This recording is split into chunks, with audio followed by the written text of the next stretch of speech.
Digestive bitters are perfect when the stomach actually needs waking up.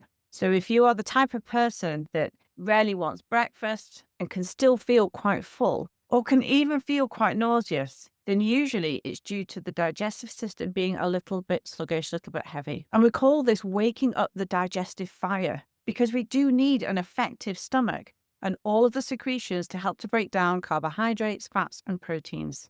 So it's a really good remedy if you're bloating after meals, if you're feeling full or the food is sitting heavily, maybe your tongue is a little bit coated, or maybe there's an open sulcus. So the line down the center of the tongue is a little bit wide. Or maybe when you eat, you actually feel worse and you actually feel better if you fast. These are signs that we need to wake up the digestive fire. So the herbs that are in this formula are quite bitter, and the bitterness stimulates the saliva to secrete. And saliva contains amylase, which helps with the breakdown of carbohydrate. We have these receptors all throughout the digestive tract.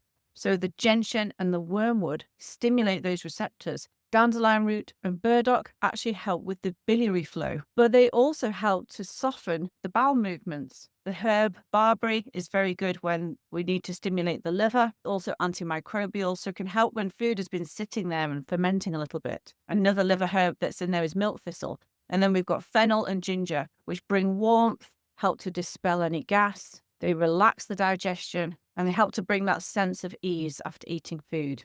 The bitters are usually taken prior to a meal. So give it half an hour to an hour before you eat to have them. And the dose is quite variable. You can start from as little as 10 drops, which is half a mil. And you can take as much as 5 mil, which is a teaspoon's worth, 3 times a day, obviously, prior to each meal.